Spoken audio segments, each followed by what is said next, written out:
selamat pagi. Welcome to HCC. Puji nama Tuhan kita bisa beribadah pagi hari ini. Saya undang Bapak Ibu bangkit berdiri. Kita menghormati hadirat Tuhan. Kita siapkan hati kita. Terima kasih Tuhan Yesus buat kebaikan-Mu yang luar biasa. Terima kasih buat hari ini Tuhan kami boleh ada di tempat ini. Karena kemurahan-Mu, karena kasih karunia-Mu. Yesus Tuhan, biarlah hadirat-Mu ada di tempat ini Bapa. Penuhi kami Tuhan dengan Roh Kudus. Kami siap Tuhan, kami membuka hati kami.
Kudus-Mu di tempat ini Bapa.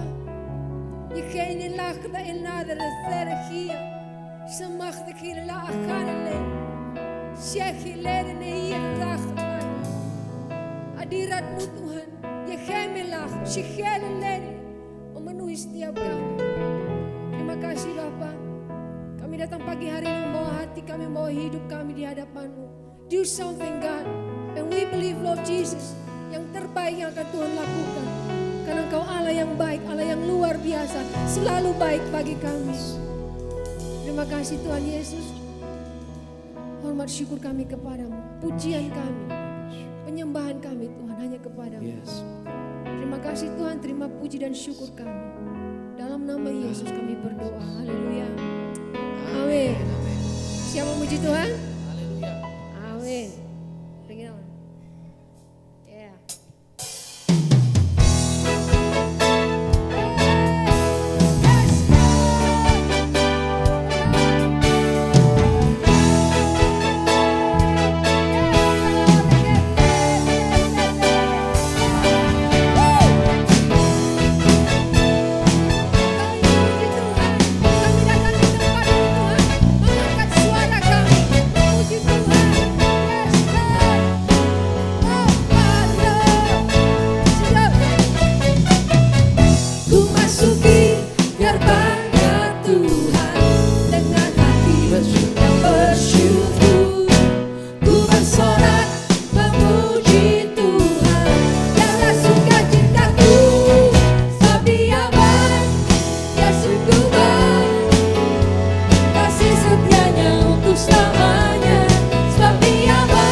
terpujilah Yesus, terpujilah Tuhan, terpujilah.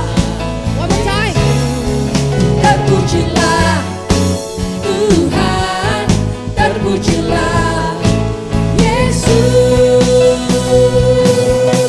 Sebab Dia baik, Dia sungguh baik, kasih setianya untuk selamanya. Sebab Dia baik, Dia sungguh baik, kasih setianya kekal. Sebab Dia baik, Dia sungguh baik, kasih setianya untuk selamanya. Sebab Dia baik, Dia sungguh baik, kasih setianya kekal. Kasih setianya kekal, kasih setianya kekal selamanya.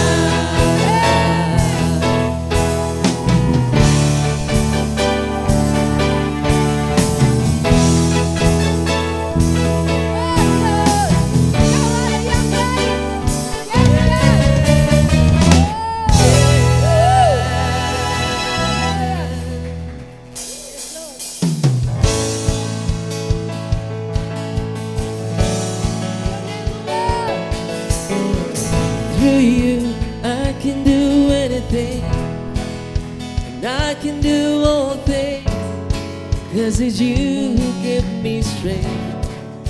Nothing is impossible. Come on. Through you, blind eyes are open, strongholds are broken. I am living by faith. Nothing is impossible.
We believe in you, Lord.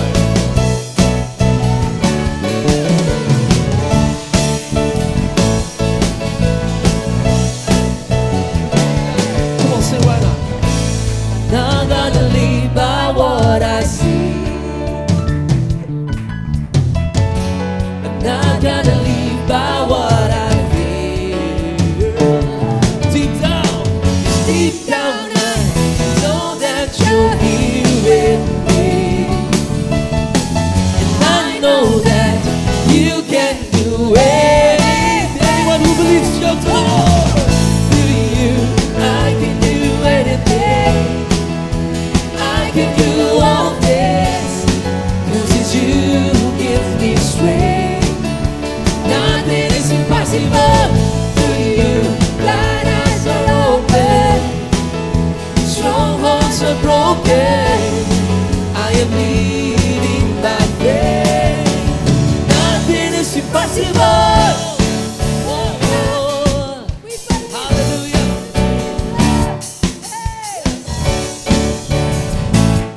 Come on, let's sing Believe in you, together. Lord. Say Come on, I everybody believe. say, I believe. I believe, I believe. I believe, I believe in you. I believe, I believe. I believe, I believe in. I believe, I believe, I believe. I believe, I One more believe time, say. in you. I believe, I believe. I believe, I believe in you. Through you, I can do anything. Come on. I can do all things, 'cause it's you who give me strength. Shout it out. Nothing is impossible to you. God eyes are open, strongholds are broken. I believe in my faith. Say I believe. Nothing is impossible. I believe, I believe, Hey. I believe, I believe in you. I believe, I believe. Woo. I believe, I believe. One more time, in say. you. I believe, I believe. I believe, I believe in you. I believe, I believe. Hey.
about you, God. All about you, Lord. We believe, we believe. There is power in the name of Jesus. Amen. There is power in the name of Jesus. There is power in the name of Jesus. Break every chain, break every chain, break every chain, break every chain, break every chain, break every chain, break every. Sing it out, say there is power. There is power in the name of Jesus. Sing it out, say there is power in the name of Jesus. there is power. There is power in the name of Jesus. Break every chain.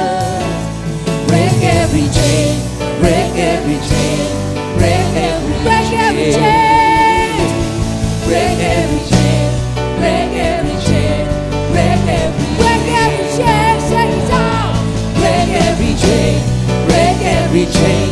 Break With every faith, with chain. faith, say break every chain. Break every chain.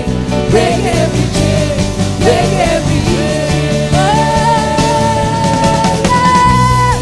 In your power, in your power, let it, let it, let it, let it. Oh, God, in your power, in your power. We believe, we believe, we believe, we believe, we believe in your name, God. We believe in your name. Oh, Lord, break every chain. Yes, God. Oh, God, the Lord. Oh, Lord, let it, let it, let God, let. Oh, God. Yeah, say there's an army. There's an army rising up. Sing it out. There's an army rising. Say it. There's an army. There's an army rising. Break every chain. Hey. Break every chain. Break every chain. Break every Break every chain. Break every chain. Break every chain. There's an Break army. every chain. There's an army. There's an army rising. We believe God. There's an army Rising. One more time, there's an army. There's an army Rising. Break every chain. Say it out. Break every chain. Break every chain. Break every chain. Break every chain. Break every chain. Break every chain. Break every chain with first chain. Break every chain. Break every chain. Break Break every chain. Break every chain. Break every chain. Break every chain. Break every chain. Oh, God, let it play.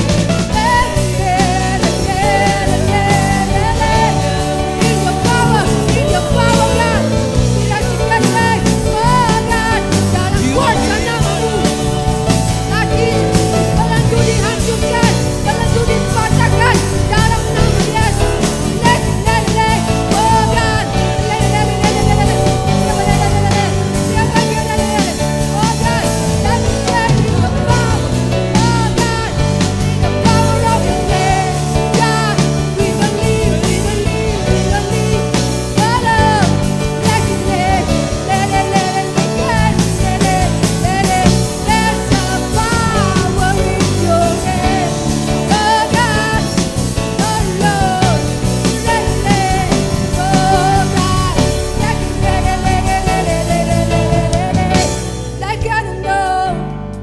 Second night. Chicken and low, everything I can live. Let's get it like an hour, let's say. Percaya, letai kenalale. Setiap belenggu dipatahkan, dihancurkan dalam nama Yesus. Dalam nama Yesus. Erekenavas. Lele. Shaking night. Leave your prayer. your prayer. Like it in the name of Jesus. Syakir level. Segala belenggu dipatahkan di dalam nama Yesus. Dalam nama Yesus.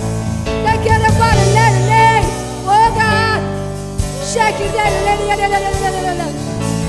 There is power in the name of Jesus. There is power in the name of Jesus. Sing it out, say, there is power in the name of Jesus. Again, say, there is power. There is power in the name of Jesus. Break every chain. To break every chain. Break every chain. We believe God. We believe God. Break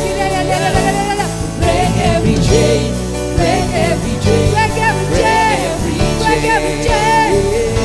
To break every chain. Break every chain. Break every chain. One more time. Break every chain. To break every chain. Break every chain. Break every chain.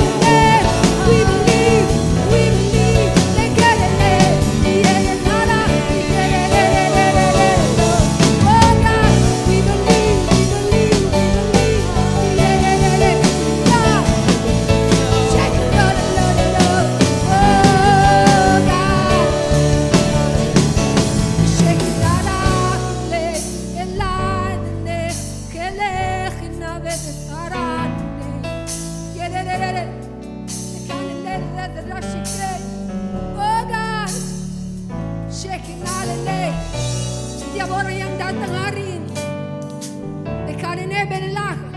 jika ada ikatan yang lebih dari syakal, hari ini dipatahkan kuasanya di dalam nama Yesus. Pikiran yang terikat dipatahkan kuasanya dalam nama Yesus. Hati yang terikat dipatahkan kuasanya dalam nama Yesus.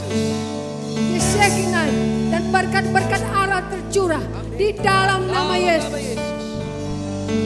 Shema Allah kenebedah. Kami percaya Tuhan ada kuasa dalam nama-Mu yang mematahkan setiap belenggu. Dan kami percaya Tuhan, tentara surgawi-Mu selalu ada Tuhan menyertai kami. Rekeni imalalakai, karena perlindungan Tuhan selalu nyata. La abah tebedere sekenai. Terima kasih Tuhan Yesus buat hari ini. Allah. Diberkatilah setiap kami Tuhan. Dan kami percaya Tuhan, hari ini kami dibebaskan. Sesuatu yang baru terjadi dalam hidup kami. Tidak ada lagi ikatan Tuhan. Terima kasih Tuhan buat kuasa-Mu. Terima kasih buat nama-Mu yang berkuasa. Ini hidup kami Tuhan, kami serahkan kepadamu. Dan kami percaya Tuhan, firman-Mu hari ini pun akan menguatkan kami, mengubahkan kami. Kau rapi hamba-Mu Tuhan.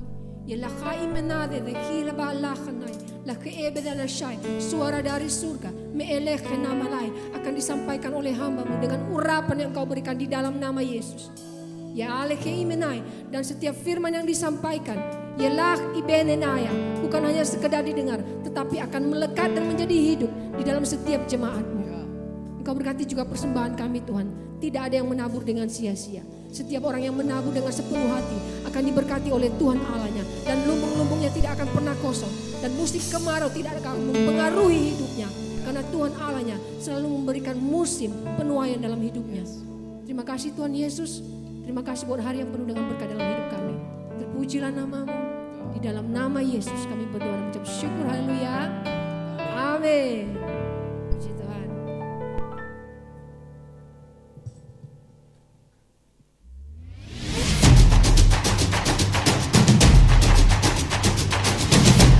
Hope Community Church News. Saudara dapat memberikan persembahan melalui scan QR Code berikut ini. Saudara dapat menggunakan aplikasi-aplikasi yang tersedia dengan QR.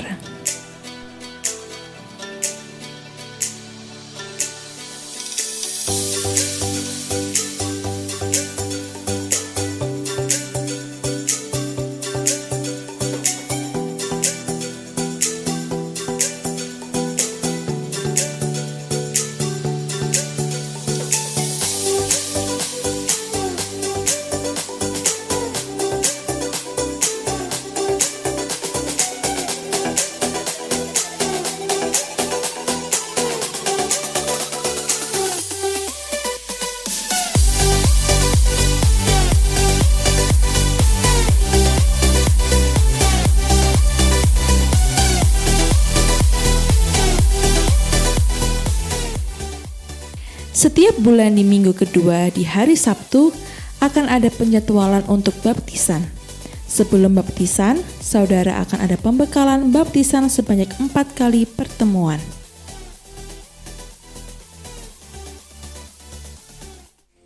Jika Anda ingin mengetahui informasi seputar kegiatan HCC, Anda bisa mengikuti akun sosial media HCC di Instagram, Facebook, dan YouTube. DC minggu ini berjalan sesuai dengan jadwal DC masing-masing.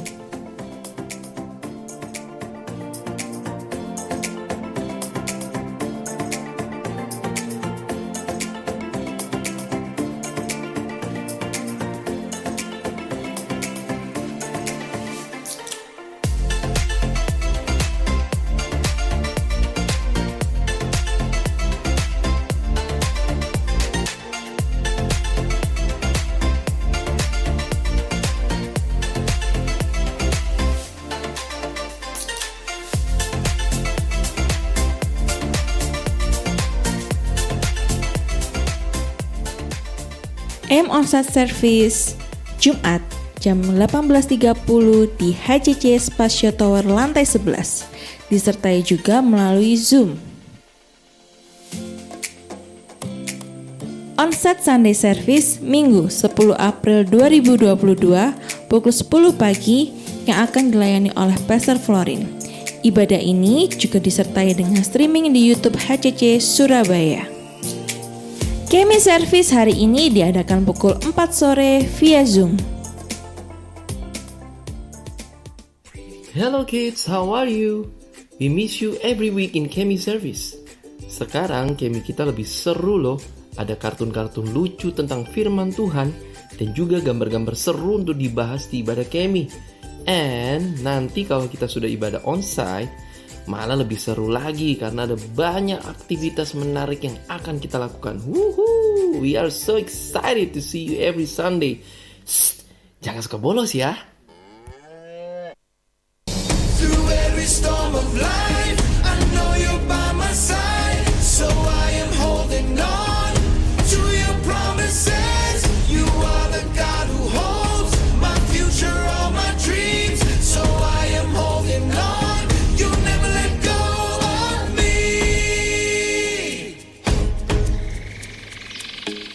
Oke, kita mau cerita tentang kebaikan Tuhan dalam hidup kita sama teman kita ini.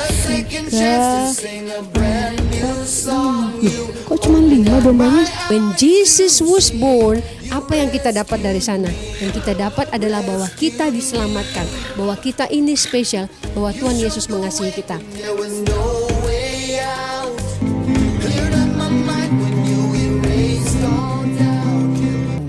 Di situ ada seorang perwira yang mempunyai seorang hamba yang sangat dihargainya. They pleaded earnestly with him. Shalom parents and friends. Satu lagi kabar sukacita, yaitu Kemi akan kembali hadir di Onsite Service. Catat nih tanggalnya, Minggu 10 April 2022 pukul 10 pagi di Spasio lantai 11 Kemi Room.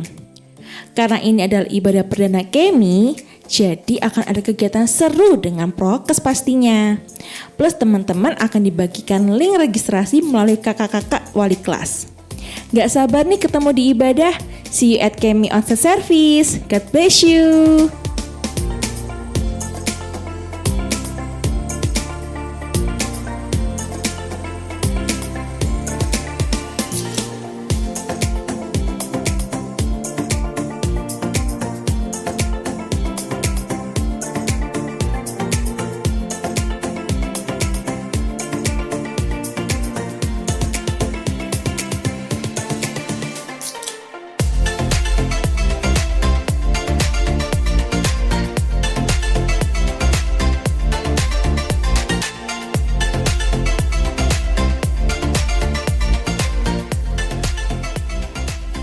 Untuk segala informasi yang berhubungan dengan HCC, saudara dapat menghubungi sekretariat kami di jam dan nomor berikut ini.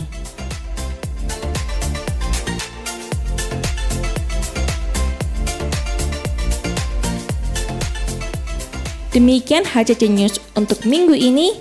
Tuhan Yesus memberkati. Oke, puji Tuhan. Ada yang pertama sekali datang di tempat ini? Oh, Mesian dan Daniel. Welcome to HCC. I love you. Bu Cherry, mana Bu Cherry?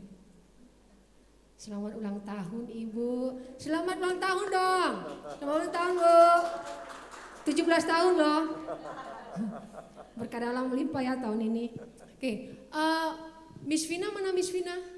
Oh iya, Miss Vina akan memberikan kita pengumuman sedikit tentang Kemi. Silakan. Jangan 1 jam ya. Iya, shalom parents. We have good news ya. Satu kabar gembira dari Kemi Children Ministry kita di HCC bahwa minggu depan 10 April kita akan mulai untuk ibadah onsite. Nah, tapi wah sudah anak saya yang paling pertama berdiri. Ya, tapi mengingat kita juga masih dalam kondisi menjaga protokol kesehatan, kita pastikan bahwa yang hadir di ibadah onsite khusus untuk sementara ini 6 tahun ke atas dulu ya, karena anak-anak usia 6 tahun ke atas pastinya mereka sudah vaksin minimal 1 kali dan mereka pastinya harus tetap jaga prokes, dan kita akan buka registrasi linknya di kakak-kakak wali kelas. Buat parents yang mungkin masih baru, yang anak-anaknya belum ikut di Kemi sebelum pandemi, mungkin bisa hubungi Kak Vino di sekretariat HCC ya, karena mungkin belum punya wali kelas ya, belum tahu kelasnya. Oke, thank you, Tuhan berkati, happy Sunday. Oh, terima kasih, tapi kita tadi 1 jam. Oke, hari ini to be continue khotbah minggu lalu oleh our senior pastor. Silakan pastor.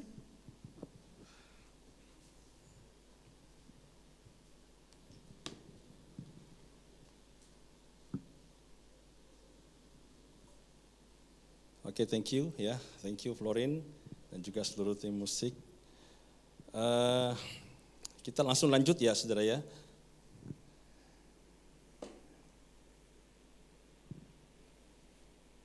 Oke, mungkin di dalam DC kita sudah bahas tentang breakdown daripada khotbah setiap minggu saudara.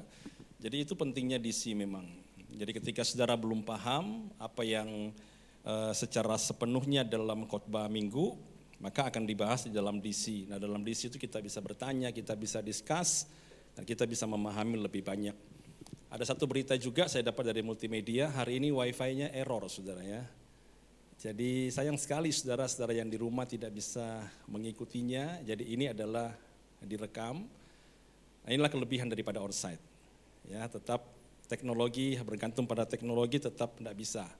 Saya sudah di WA sama teman-teman luar kota yang ada di Balikpapan, dia bilang, kok enggak bisa ya kita ikut? Saya bilang, iya lagi error nih wifi. Mungkin siangan ya kalau memang multimedia merekam, akan di-upload ulang. Ya, tapi tetap akan ada saudara, tapi tidak bisa live. Oke, hari ini kita bicara tentang kedewasaan bagian yang kedua saudara. Hari minggu yang lalu saya sudah menjelaskan kepada kita semua bahwa banyak orang salah paham dengan kedewasaan. Mereka berpikir dan mereka selalu menuntut seseorang ketika usia mereka sudah cukup. Kita selalu berharap lebih banyak kepada suami, kepada istri kita, karena kita berpikir kalau dia sudah menikah dengan seseorang berarti dia sudah cukup dewasa. Tetapi ternyata banyak orang kecewa saudara, karena mereka ternyata mendapati usia tua belum tentu seseorang yang dewasa. Ya, seperti minggu lalu saya katakan bahwa kedewasaan tidak diukur oleh usia. Itu adalah sebuah sikap yang dibangun berdasarkan pengalaman saudara. Jadi memang ini yang harus kita pahami. Nah hari ini kita akan melanjutkan, coba kita perhatikan sama-sama di dalam Efesus pasal yang keempat ayat yang ke-11 sampai dengan 14. Dan ialah yang memberikan baik rasul-rasul maupun nabi-nabi, baik pemberita-pemberita Injil maupun gembala-gembala dan pengajar-pengajar, untuk memperlengkapi orang-orang kudus bagi pekerjaan pelayanan, bagi pembangunan tubuh Kristus, sampai kita semua telah mencapai kesatuan iman dan pengetahuan yang benar tentang anak Allah. Kedewasaan penuh dan tingkat pertumbuhan yang apa saudara? Yang sesuai dengan kepenuhan Kristus. Jadi ukuran kekristenan kita sebenarnya itu adalah kedewasaan rohani. Bukan karena kita lama beribadah, kita lama jadi orang Kristen, maka kita dikatakan sudah dewasa. Bukan saudara ya. Jadi kalau kita berkata, apakah kamu seorang Kristen? Jangan lihat dari KTP-nya, tetapi lihat dari kedewasaannya. Dan kedewasaan rohani itu ukurannya adalah kepenuhan Kristus, adalah karakter Kristus. Makanya kalau kita melihat saudara, hidup Kristus itu, hidup Tuhan itu matang di dalam perkataan, matang di dalam emosionalnya, matang di dalam cara berpikirnya. Jadi itu adalah arah yang kita akan capai, itu arah yang kita akan kejar saudara. Nah, kapan kita tinggal di dalam kekanak-kanakan kita tidak akan pernah bisa menjadi sama seperti Kristus. Nah, kalau kita bertanya, Pak, kenapa saya harus dewasa? Ya, kenapa secara rohani saya harus dewasa? Coba Anda perhatikan, saudara. Karena kedewasaan memberikan beberapa keuntungan. Ya, kenapa saya berharap saudara jemaat jadi dewasa? Ya, karena ada beberapa keuntungan ketika kita menggembalakan orang-orang yang dewasa. Kenapa kita berharap jadi dewasa? Karena kalau saudara dewasa, Anda menjadi suami yang lebih baik. Kalau Anda jadi dewasa, Anda jadi seorang istri yang lebih baik. Ya, yang pertama saudara, kedewasaan itu memberikan kemampuan untuk bertanggung jawab. Jadi kalau orang dewasa itu saudara, dia bisa memikul tanggung jawab. Kita nggak mungkin suruh anak-anak usia 2 tahun, terus jagain adiknya 8 bulan kan. Kita akan repot saudara. Karena bisa aja terjadi kecelakaan, karena dia masih kanak-kanak. Kita nggak bisa memberikan tugas kepada dia. Kita nggak bisa jalan sebagai partner kalau mereka belum dewasa. Kita nggak bisa ditolong, kita nggak bisa ditopang karena mereka belum bisa bertanggung jawab. Mereka hanya berpikir tentang dirinya saja, saudara. Kita nggak bisa menyuruh dia untuk menghandle orang lain karena mereka belum bisa memikul tanggung jawab. Nah, kalau saudara bertumbuh dalam kedewasaan, maka Tuhan bisa memberikan Anda tanggung jawab. Ya. Nah, yang kedua saudara, kedewasaan memberikan kemampuan untuk kita melayani saudara. Jadi kita bisa melayani orang lain, kita tidak berpikir buat diri kita sendiri. Kemudian apa? Kemampuan untuk memberi. Karena orang dewasa yang diberi kemampuan untuk memberi bukan menuntut. Jadi kalau saudara menikah, di dalam pernikahan kita ini, suami selalu menuntut atau istri selalu menuntut saudara, kemungkinan dia belum dewasa. Bukan dia tidak mau, tapi memang mereka tidak mampu. Ya, jadi gimana caranya saudara? Mari kita mencoba untuk menumbuhkan dia dalam kedewasaan. Karena orang-orang dewasa itu saudara, itu lebih pengertian. Jadi kalau saudara bertumbuh dewasa, tanpa disuruh pun Anda akan kasih pengertian saudara. Anda akan memberikan pertolongan saudara. Bukan hanya berpikir tentang diri saya sendiri. Siapa di sini yang sering kali bertengkar atau sering kali konflik di mobil ketika akan memilih tempat makan, saudara? Ya, ada? Kita makan di sini aja. Udah di sini aja. Nanti lihat tuh saudara, siapa yang mengalah. Kalau bapaknya selalu menang saudara, nah kemungkinan besar anaknya lebih dewasa.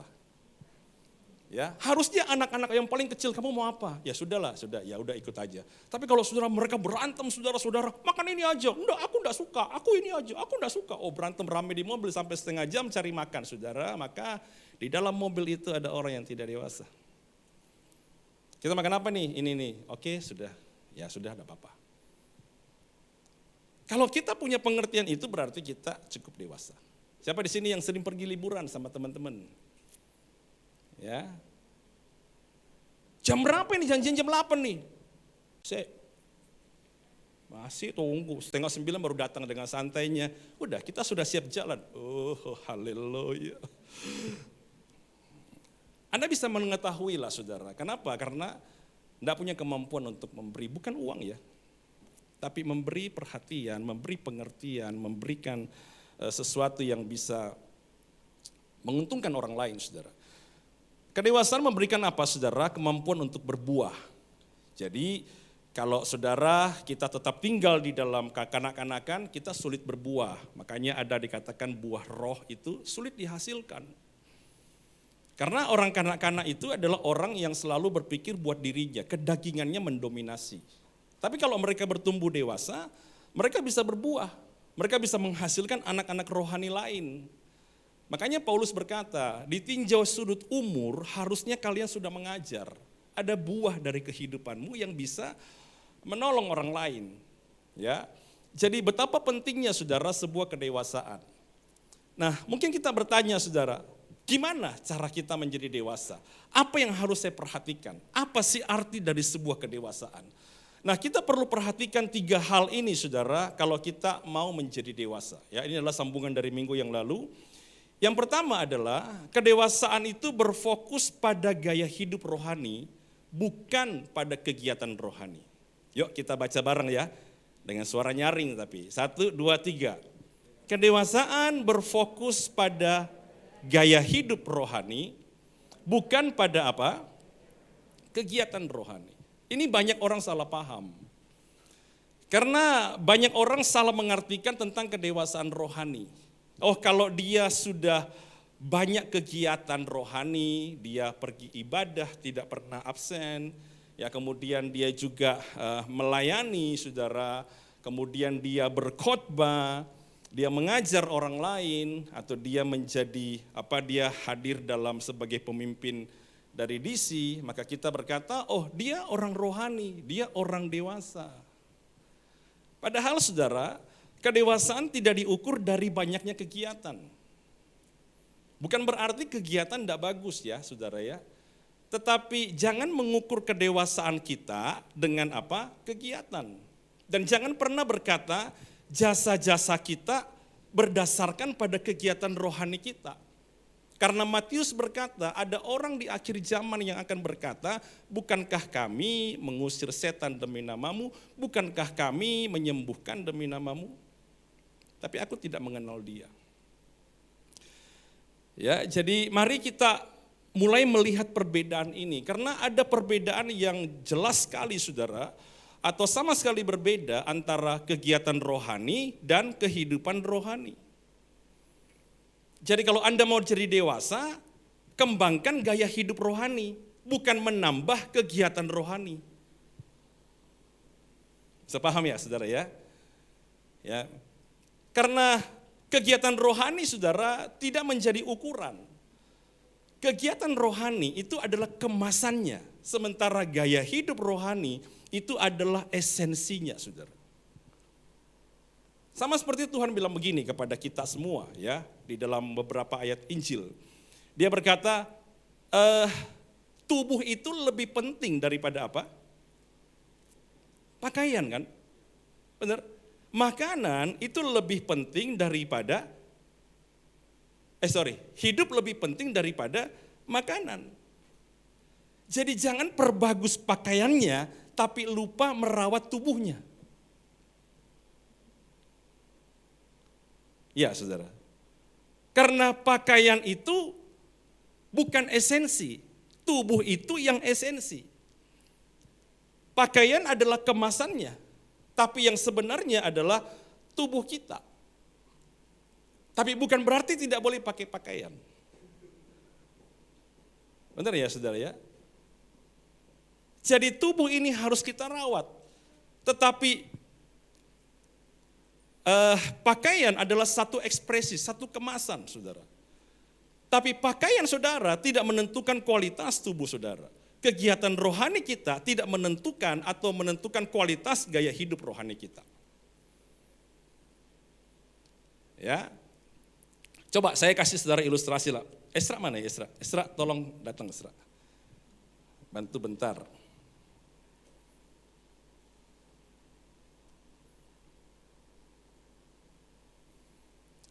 Nah, ini Esra ini pemain keyboard.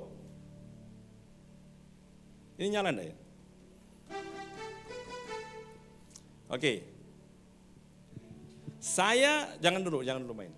Saya dengan Esra ini saudara, kalau Anda lihat, Anda foto, ini kan Floris suka foto tuh.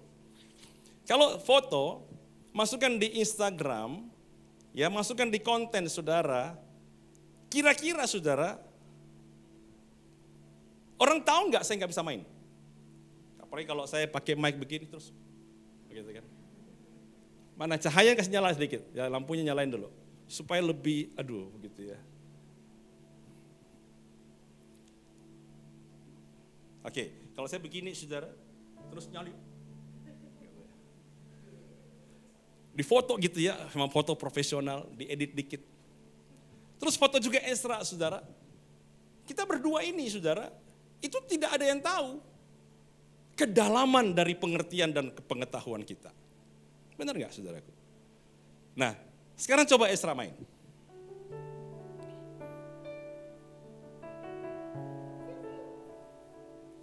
Nah, terus saya disuruh main, saudara. Saya bilang, Ezra, itu gimana cara mainnya, Ezra? Itu gimana pencetnya?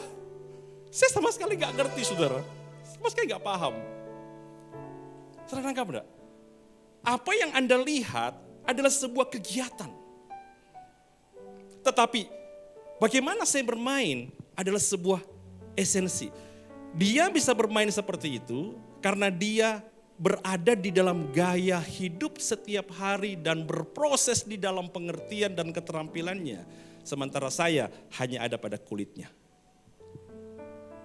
Tangkap ya, saudara ya. Thank you, Ezra. Kita beri tepuk tangan buat Ezra.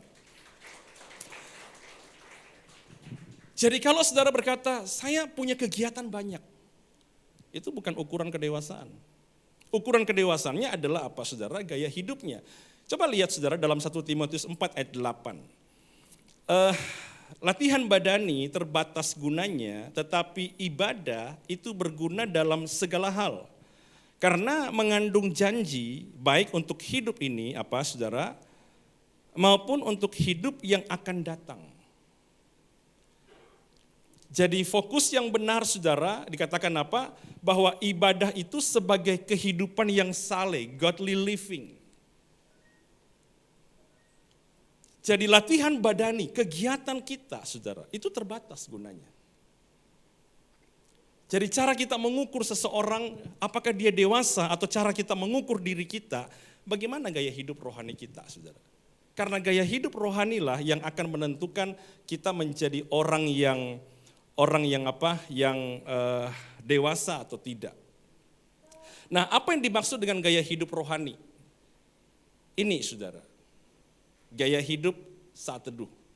Ini gaya hidup ibadah. Ini gaya hidup puasa. Inilah yang menjadi esensi dari kehidupan seseorang. Kalau dia berkegiatan rohani, tetapi dia tidak punya gaya hidup firman setiap hari, dia tidak akan dewasa. Sekalipun dia sangat aktif dalam kegiatan rohani. Kalau dia aktif dalam kegiatan rohani, saudara, tidak menentukan dia dewasa jika, saudara, gaya hidup doa, pujian, penyembahannya kepada Tuhan itu tidak berkembang. Jadi yang mana yang harus kita kembangkan, saudara? Kita harus membangun ini lebih penting daripada kegiatan rohani. Bukan berarti kegiatan rohani tidak penting. Tetapi jangan sampai kegiatan rohani menjadi ukuran dan kita mengejar apa yang muncul di konten, apa yang muncul di dalam foto-foto, apa yang muncul dalam penglihatan orang.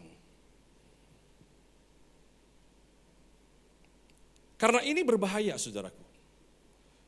Ya, saya bisa berkhotbah dengan jam terbang yang banyak, dengan latihan yang intens. Bahkan kalau seorang motivator, saya kasihkan dia ayat Alkitab, dia mungkin bisa berkhotbah lebih bagus daripada saya. Tapi kita tidak bisa berkata, oh dia seorang rohani. Belum bisa, saudara. Sampai kita melihat gaya hidupnya. Orang yang merenungkan firman setiap hari, ya, siang dan malam melakukannya, maka apa saja yang diperbuatnya berhasil. Seperti pohon yang ditanam di tepi aliran air. Itu orang dewasa. Sehingga, saudara, ketika di dalam pelayanan ini, dalam kegiatan rohani ini terjadi konflik, yang keluar adalah 3 bagian ini. Kalau di dalam pelayanan terjadi konflik, kemudian tidak ada satupun dari bagian ini yang muncul, saudara, untuk mengatasi konflik, berarti itu adalah Kristen kegiatan, belum tentu dewasa. Saya rindu, saudara, melayani. Saya rindu Anda ada mengambil bagian di sini, saudara. Tetapi jangan lupa sambil membangun gaya hidup ini. Ya, sambil kita membangun gaya hidup ini, saudara. Karena ini berbahaya kalau tidak. Bagaimana kita bisa berkembang, bagaimana kita bisa membaca firman, kita menghidupinya. Minggu lalu saya sudah bilang, saudara. Orang baca firman dari Kejadian sampai Wahyu, itu adalah kegiatan membaca Alkitab. Tetapi itu bukan prestasi. Prestasi adalah bagaimana dia melakukan apa yang dia baca. Dia merenungkan apa yang dia baca. Dan itu adalah gaya hidup. Ya saudara ya, bisa paham ya. Nah jadi ini sangat penting saudara. Makanya saya mau bilang sama saudara, kedewasaan itu tidak fokus kepada kegiatannya, tapi fokus kepada gaya hidupnya. Nah, hal berikutnya yang harus kita perhatikan saudara mengenai kedewasaan adalah kedewasaan itu berfokus pada karakter lebih daripada karunia. Ya, kita kan senang saudara kalau dapat karunia-karunia ya, karunia bernubuat, karunia menyembuhkan orang. Dan memang karunia itu menarik. Saya kan pernah bilang sama saudara, kalau seandainya di tempat ini tiba-tiba ada yang lumpuh jalan, ada yang sakit disembuhkan, bahkan mungkin ada yang mati dibangkitkan, tempat ini langsung tidak cukup dalam seminggu. Kenapa? Orang buru-buru, orang tertarik dengan karunia. Dan memang karunia itu menarik saudara. Tapi jangan ukur kedewasaan seseorang atau jangan ukur diri kita apakah dewasa atau tidak dengan banyaknya karunia. Karena karunia saudara itu bukan ukuran daripada kedewasaan. Karakter adalah ukuran daripada kedewasaan saudara. Tetapi saudara, karunia dan karakter harus berjalan imbang. Kalau saya bilang ini kepada membandingkan dua bagian ini seperti apa? Seperti kegiatan rohani dan gaya hidup itu bukan salah satu ya saudara ya, dua-dua. Ya, tetapi ukurannya ada pada gaya hidupnya. Kalau karakter dan karunia, dua-dua harus jalan sama-sama. Tetapi ukuran kedewasaan ada pada karakter, bukan pada karunianya. Ya, nangkap ya saudara ya. Nah, karunia itu kenapa saudara? Karunia adalah kepandaian, keterampilan, talenta, kemampuan yang diberikan Tuhan kepada seseorang. Gift, pemberian. Saya saudara diberi karunia untuk mengajar. Tapi karunia saya ini saudara itu bukan ukuran daripada kedewasaan saya. Karena karunia selalu dipakai untuk orang lain. Untuk melengkapi kita dalam pelayanan. Itu karunia. Tapi karakter saudara adalah sifat pertumbuhan kedewasaan kita. Jadi hati-hati saudara. Karunia tanpa karakter saudara, orang itu bisa jadi monster. Tega saudara. Ya, dia akan punya niat jahat di dalam karunia yang baik. Bisa. Kalau tidak begitu Alkitab tidak pernah nulis. Tapi karakter tanpa karunia saudara, kita jadi karatan, nggak bisa dipakai. Apa-apa nggak bisa saudara, apa-apa nggak bisa, nggak terampil, nggak ada bakat, nggak ada talenta. Makanya Tuhan menyeimbangkan. Ada karunia, ada karakter. Tapi kalau saudara mau melihat ukuran kedewasaan, jangan lihat karunianya, lihat pada karakternya. Musa itu orang berkarunia. Masuk enggak tanah Kanaan? Enggak. Kok enggak masuk? Karena Tuhan berurusan dengan emosionalnya. Tuhan berurusan dengan apa? Dengan karakternya, saudara. Karakter itu harus jadi fondasi bagi karunia. Kalau tidak, saudara, kemuliaan itu akan diambil untuk dirinya sendiri. Iya, makanya saudara, ada banyak oknum yang menjual karunia. Benar kan saudara? Di Alkitab juga tercatat. Untuk kepentingan dirinya sendiri. Sampai Tuhan kan menegur. Kenapa ada orang menjual karunia saudara? Ya karena dia nggak punya karakter. Jadi mari kita mengukur diri kita, saudara, apakah karakter kita ini berkembang atau tidak. Kita bisa mengejar karunia, oke, tapi jangan lupakan, saudara, mengembangkan karakter kita. Kenapa Tuhan mengizinkan masalah? Kenapa Tuhan mengizinkan kegagalan, saudara? Untuk memproses karakter kita. Karena begini, saudara, karunia bisa tetap beroperasi pada karakter yang buruk. Hati-hati. Musa itu, saudara, ketika dia memukul batu karena Tuhan memerintahkan dia berkata, pertama dia pukul kan, disuruh pukul, keluar air. Yang kedua ngomong, dia pukul kan. Nah, dia pukul itu karena dia marah. Apakah kamu nggak percaya bahwa aku bisa mengeluarkan air? Wah, dia marah, dipukul, saudara. Tuhan bilang, kamu nggak hormat sama kekudusanku. Dalam keadaan marah dan karakter yang kurang ini, apakah airnya berhenti? Enggak, airnya tetap keluar. Salomo pernah bilang, sementara aku memimpin dengan hikmat. Dia bilang, saudara. Dia berkata, aku merasa sia-sia. Ini ngeri.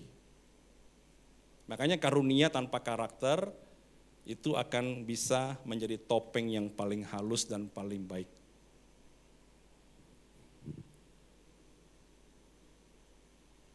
Oke, saudara. Jadi jangan kagum orang pada karunianya, tapi uji mereka lewat karakternya. Kalau Anda baca sendiri apa yang Paulus sampaikan, saya pernah sampaikan ini kepada saudara, dalam 1 Korintus 12 dan dalam 1 Korintus 14 itu bicara tentang karunia roh. Dia bilang banyak sekali, saudara ya. Dia bilang tentang perbuatan ajaib, ya. 14 juga dia bilang nubuat, dia juga bilang menasehati, dia juga bilang menghibur, dia juga bilang tentang bahasa roh. Dia juga bilang tentang membangun macam-macam lah. Jadi pasal 12 tentang karunia, pasal 14 tentang karunia. Tetapi saudara, setelah dia bicara di pasal 12, dia bicara di akhir dari suratnya, dia menulis begini, coba Anda baca baik-baik ini. Berusahalah untuk memperoleh karunia-karunia yang paling utama. Jadi setelah dia bicara tentang karunia, oke, kalian sudah paham tentang karunia, tentang kelebihan-kelebihannya, oke. Sekarang usahakan kamu dapat karunia utama. Terus dia lanjutkan, dan aku menunjukkan apa? Kepadamu jalan yang lebih utama lagi. Loh, habis dia bicara karunia, dia bicara ada yang lebih utama. Nah, baru pasal 13 bicara tentang kasih. Jadi unik juga nih Paulus, saudara. Dia tulis tentang karunia, pasal 12. Kemudian dia bicara tentang karakter di pasal 13. Kemudian dia melanjutkan pasal 14 tentang karunia. Tapi dia memperingatkan di dalam pasal 13. Kamu bisa berbahasa malaikat. Kamu bisa lakukan segala hal tanpa kasih seperti gong yang gemerincing. Ini yang utama. Karunia baik, saudara, dan saya bersyukur, saudara, bahwa ada begitu banyak orang-orang yang berkarunia yang Tuhan sudah taruh di dalam pelayanan kita. Tapi saya berdoa kepada Tuhan supaya proses demi proses itu membangun karakter kita. Ya, saudara ya. Jadi itulah sebabnya kenapa butuh gereja, kenapa butuh keluarga rohani. Kalau saudara itu ketemu dengan orang yang tidak jelas dari mana, tidak tahu juga rumahnya di mana, ketemu dengan karunia, Anda akan kagum luar biasa.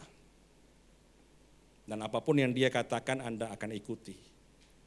Tapi kalau saudara ada dalam penggembalaan, saudara ada di dalam rumah rohani, lo tahu kok orangnya, kita tahu kok keluarganya, kita tahu kok hidupnya. Sehingga karunia-karunia yang berkembang dan bekerja tidak menyesatkan kita. Ya, saudaraku ya. Jadi ini penting sekali, saudara. Makanya kenapa saya mau bilang sama saudara, hati-hati. Karena kedewasaan itu tidak diukur dari hal-hal yang jasmani, tapi ada yang esensi di dalam. Nah, yang ketiga saudara, yang terakhir, kedewasaan itu berfokus pada proses, bukan pada hasil yang sempurna. Ya, jadi kalau saudara bilang, Pak saya mau dewasa, oke, tidak ada mujizat. Simsalabim, kun fayakun, dum, dewasa.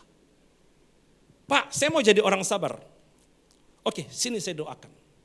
Kun fayakun, dum. Hangat nih, hangat. Dingin nih, dingin. Hadirat Tuhan luar biasa, nangis. Des. Sabar. No.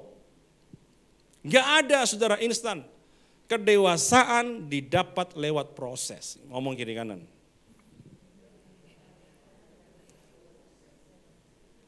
Begitu saudara bilang, Pak doakan saya Pak supaya sabar. Kita akan bilang, Tuhan Yesus, biarkanlah nanti dia berjumpa dengan orang-orang yang menjengkelkan. Pas amin kun fayakun, pas dia keluar saudara, disambar mobilnya. Siapa yang sambar? Kok bisa cacat nih? Waduh saudara, cari tahu. CCTV mana? Mana polisi? Waduh saudara. Membara hatinya saudara. Siap jadi sabar, itu baru sabar. Belum murah hati, belum lemah lembut, ada 9. Belum lagi kalau baca kasih saudara, kasih itu banyak. Oh, tapi begini saudara, ngomong sama istrimu, ngomong sama suami, bilang begini, yang ya dewasa itu butuh proses, ya. Coba ngomong gitu ya. Tapi jangan juga ngeles gitu ya, supaya kamu jangan nuntut saya cepat-cepat. Ya. Tapi kalau dibilang begitu saudara, Anda yang di ngomong begitu bilang begini, iya yang, tapi udah 10 tahun. Lama banget tuh prosesnya. Jadi tidak ada hasil instan dalam kedewasaan.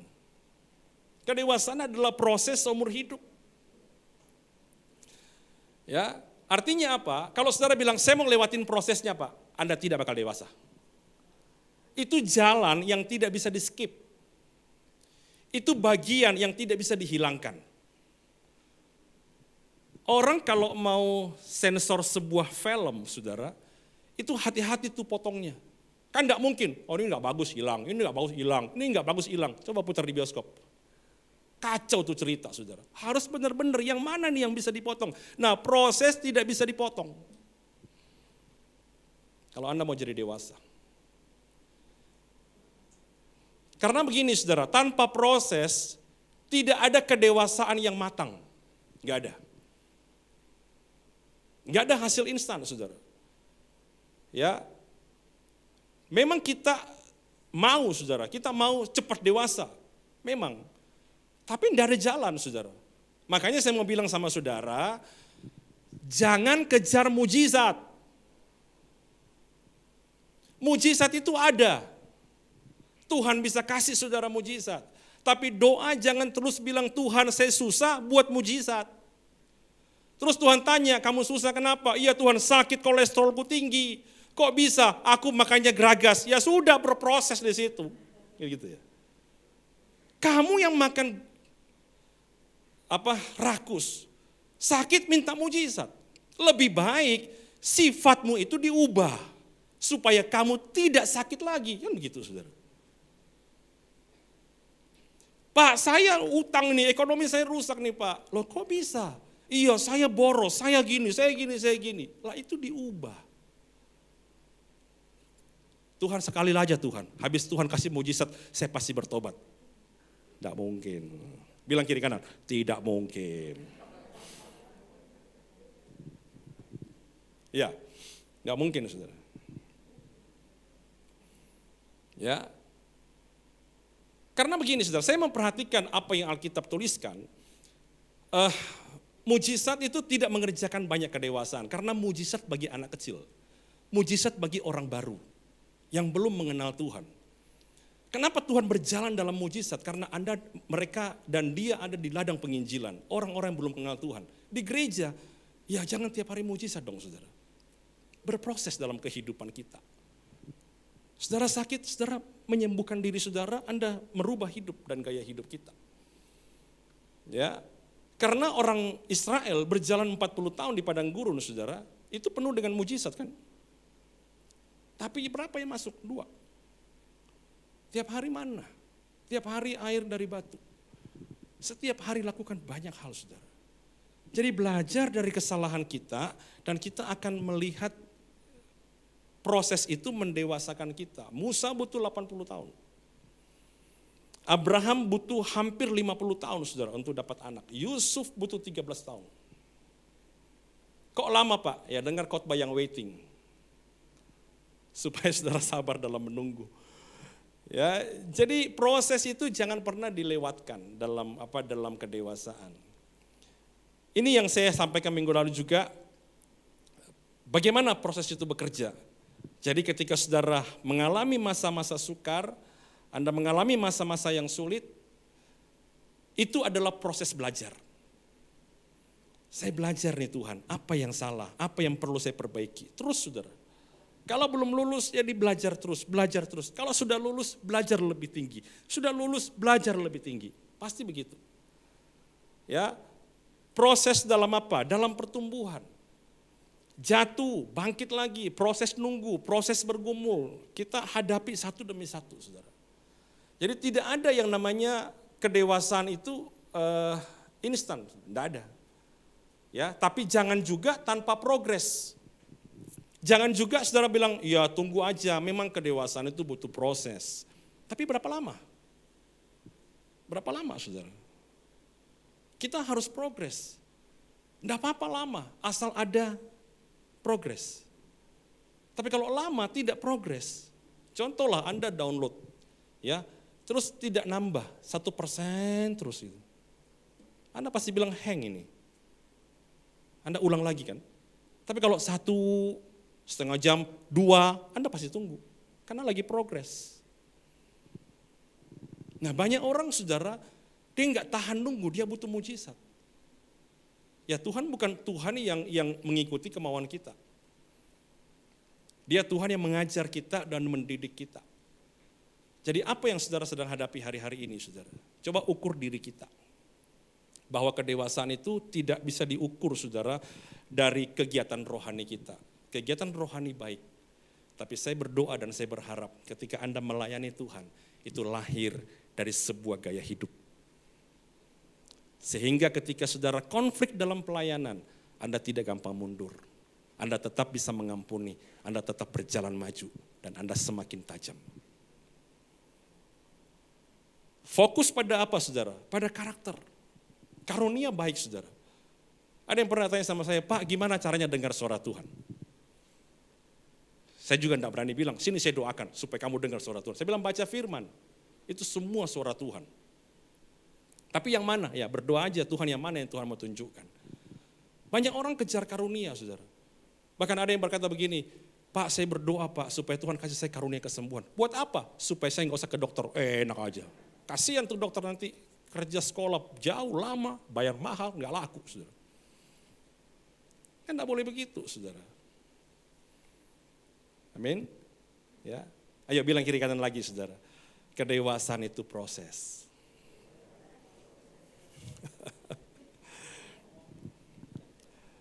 Amin. Ayo sama-sama kita berdoa. Saya berharap ini menjadi sesuatu yang baik bagi kita. Kita belajar tentang kedewasaan supaya saudara menjadi jemaat, menjadi orang-orang, menjadi pelayan Tuhan yang terus bertumbuh di dalam kedewasaan rohani lebih lagi saudaraku. Haleluya, haleluya, haleluya. Terima kasih Tuhan, terima kasih Tuhan.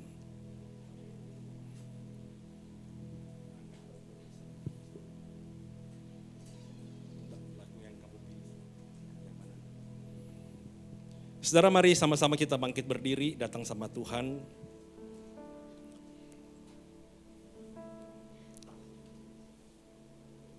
Sambil kita merenungkan firman ini, mari datang sama Tuhan saudaraku.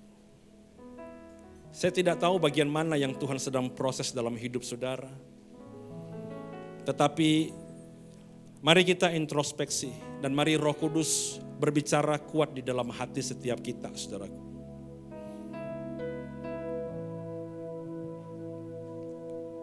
Bagaimana dengan gaya hidup rohani saudara? Apakah engkau cinta firman? Apakah engkau menyukai kebenaran?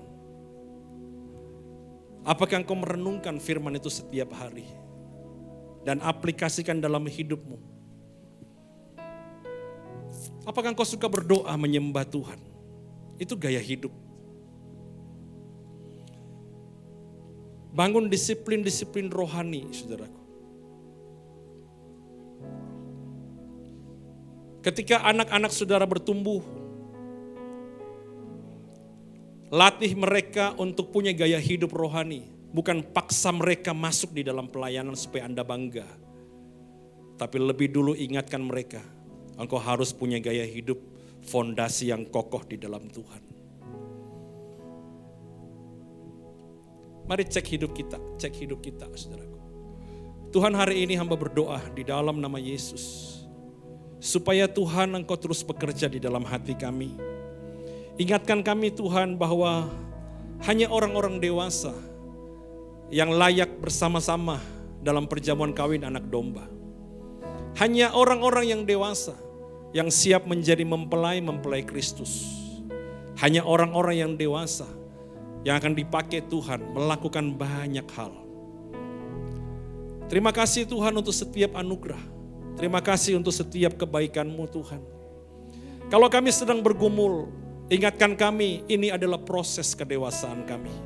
Kalau kami sedang dikecewakan Tuhan, ingatkan kami bahwa ini adalah proses kedewasaan kami. Kalau kami sedang menghadapi tantangan demi tantangan Tuhan, ingatkan kami bahwa ini adalah sebuah proses kedewasaan kami.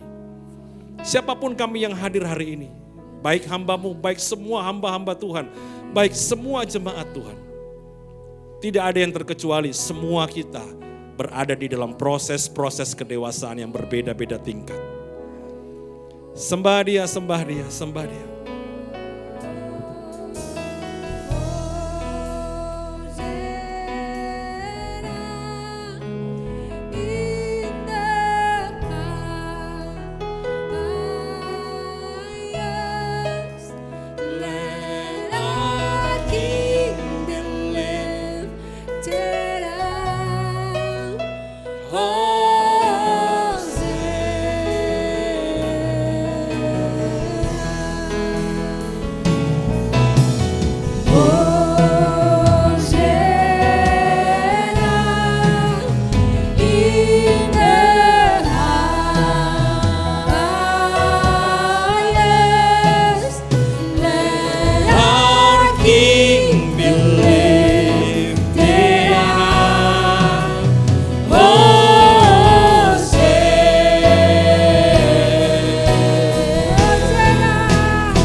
Mari angkat roti ini saudaraku.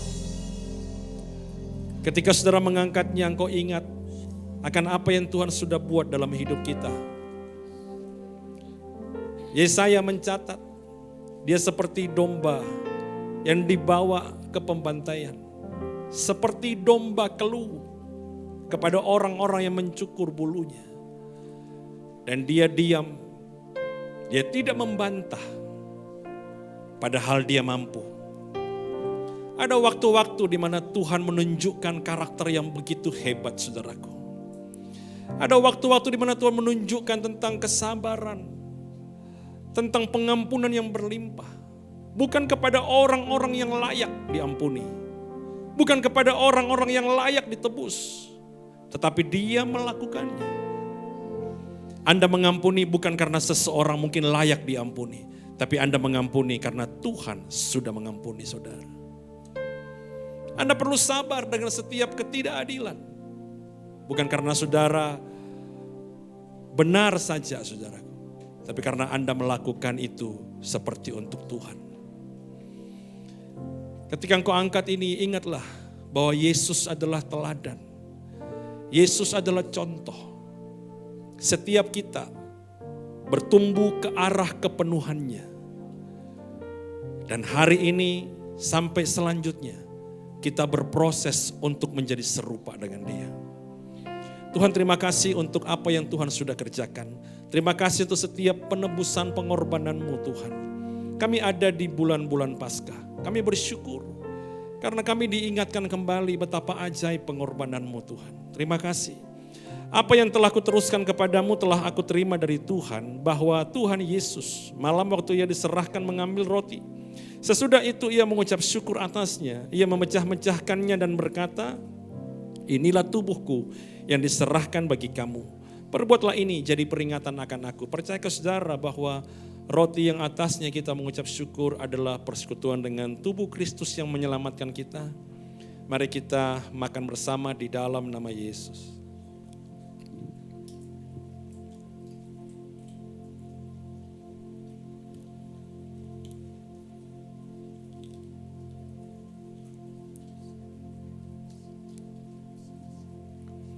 Angkat cawan ini, demikian juga Ia mengambil cawan sesudah makan lalu berkata, cawan ini adalah perjanjian baru yang dimeteraikan oleh darahku. Berbuatlah ini setiap kali engkau meminumnya menjadi peringatan akan aku. Percayakah saudara bahwa anggur yang atas yang kita mengucap syukur adalah persekutuan dengan darah Kristus yang menebus dosa kita.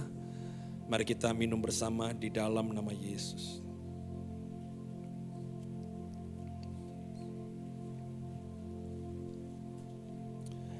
Bapa, terima kasih untuk hari ini Tuhan. Kami sudah mendengar firman-Mu. Biarlah ini menjadi rema, menjadi bekal bagi hidup kami. Supaya kami terus berjalan bertumbuh. Kami terus Tuhan diproses untuk menjadi dewasa. Ampuni kami Tuhan kalau kami selama ini kami mengeraskan hati kami. Tapi biarlah lewat firman-Mu hari ini kami kembali diingatkan untuk merendahkan hati di hadapan Tuhan. Terima kasih Tuhan. Mari angkat tangan kita saudaraku. Biarlah segala anugerah berkat, kasih setia dan damai sejahtera daripada Tuhan. Hikmat yang daripada Roh Kudus itu turun dalam kehidupan kita. Memberkati keluargamu, memberkati pekerjaanmu, memberkati anak-anak saudara. Bahkan masa depan yang Tuhan rancangkan dalam kehidupan saudara semua itu dapat terrealisasi oleh Tuhan. Dan biarlah engkau terima semua ini di dalam nama Tuhan Yesus. Dan akhirnya saudara-saudaraku, bawalah pulang segala berkat dari Allah dan Bapa kita.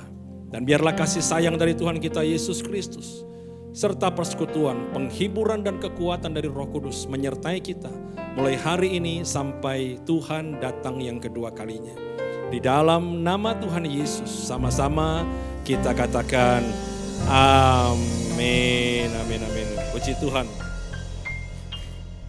Iya, Flo bungkusnya.